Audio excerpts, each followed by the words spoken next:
Hello, hello. Thank you so much for tuning in. I'm Lillian. So I've got Sherene with me. We are talking about what's happening now in the world. We are post-election. We are post-supermoon in Taurus. Yeah. And now we are going to be talking about Neptune.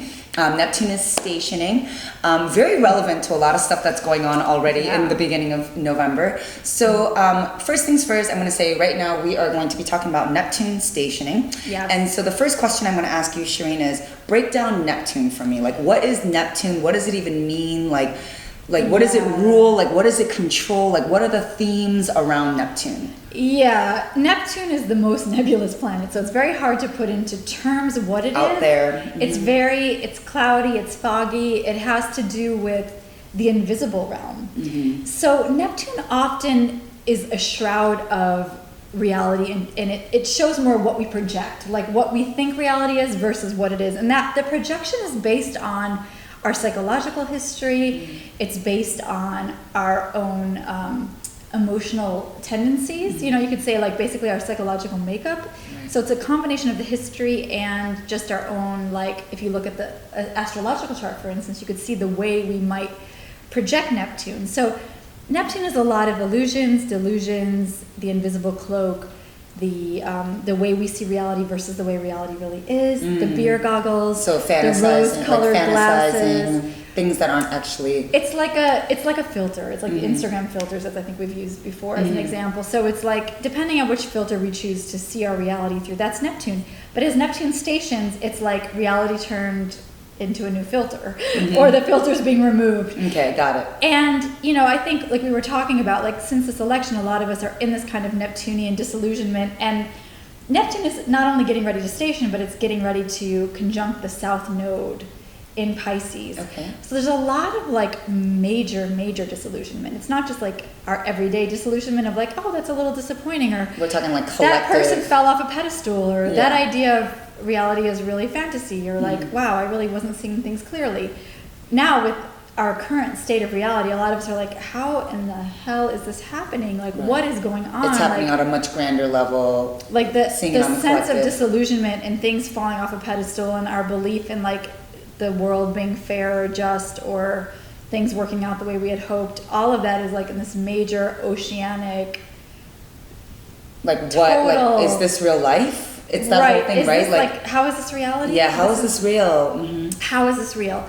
And what is reality? And what are we going to do with this? And how much are we also like then getting pulled into this tidal wave or this undertow of complete like terror of overwhelm? Because we don't know what's going to happen. So like the idea of uncertainty and overwhelm is reaching like, you know, epic proportions really. And I think we're all feeling way like over our heads.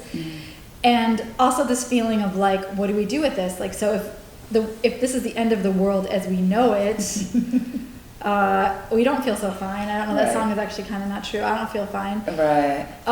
Maybe there's a revolution happening. We don't know. But Neptune obfuscates everything. It's very much the obscuring planet of, you know, not being able to see things.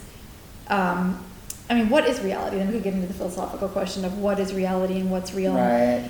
Why isn't Neptunian reality the reality? But it really is filtered through this lens of projection. So as Neptune stations, I think it's the 19th or the 20th. I don't have a calendar because all my stuff was stolen. So I don't even know, talk about Neptune land. I'm in so much Neptune land. I don't know what day or time it is because I don't have any working electronics. That I sort of do. I don't know. But this is Neptune. Like everything's like kind of a blur. I have Neptune rising, so this happens to me quite frequently. You know, it's like your own kind of reality kicks in. You have to make the best of it. So, I mean, maybe that's really the key of working with this transit. Right, I was going to say, how do we work with this? Like, so we get what's happening. Is how do you, like the whole Guns N' Roses, like use your illusions? How can you use this illusory influence of Neptune? Because some people can go into denial, like we were saying, since the election, we're kind of going through those Elizabeth Kubler-Ross stages of grief. Of the grieving process, because it's like the world as we know it has died, and we're like, okay, are we in denial, bargaining, depression, anger? Where are we? Have we reached acceptance? Probably not. I haven't. Right. But how do we cycle through those different feelings of grief? And as we go through that grieving process, how do we, I mean, it's like we could stay in denial. That's also a Neptunian phase.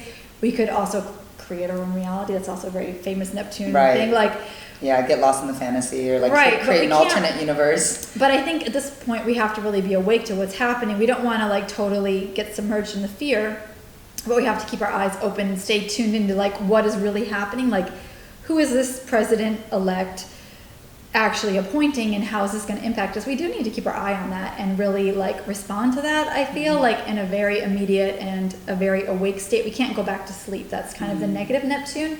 But we can also keep in mind that on the biggest scale, all of this is an illusion, so we don't buy into the complete fear-based. Right. Like if everything is Maya, we know we're participating in this collective dream, but as we're participating, we still have to show up and do our best, do our part to change the script. You know, if we don't like the way this movie's unfolding, we can't just go back to sleep and think we're going to wake up to a different movie. It doesn't work like that. So does Neptune stationing really call us to kind of break out of this, is this a dream phase? Would you say? With Neptune stationing, is it really kind of like saying, okay, like this isn't a dream, like so let's wake up? I think it is about like, because it's coming out of retrograde, I think the idea is, okay, it's time to move forward with Neptune. It's time to move forward with the vision that we want, to hold the vision that we want on the highest level. I mean, there's the collective and the personal. If we don't like the collective dream we're in, we've got to now harness our personal vision and really stick to our personal like whatever this filter is that you're seeing reality through, like you could measure it against the collective and go, okay, wait a minute, like how am I contributing to this? And is there a way in my immediate day-to-day reality that I can start to transmute the energy and change the frequency and get it to a higher vibration? Like what do I have to do? Like it might mean getting into the protest, it might mean marching, it might mean like loving up on the person and the people closest to you. Right. Stepping your own game up. Yeah. It's all of those things, right? I think. I mean. Yeah, I mean, what you're saying is like literally the call, like I've the call to action. The call to action. Like I've actually invited my own community, like with the call to action, like how can we step up, you know, in light of all this madness right now, you know, exactly. And in light of all this nightmare stuff that's happening, right? Because that's also very like Neptune. Right, the dream has become the nightmare. Yeah. But maybe like there's this sense of kind of like as it's going to station, we're going to be like, whoa, like okay, it's going to become even more crystal clear of what needs to be done. And if you think about Neptune.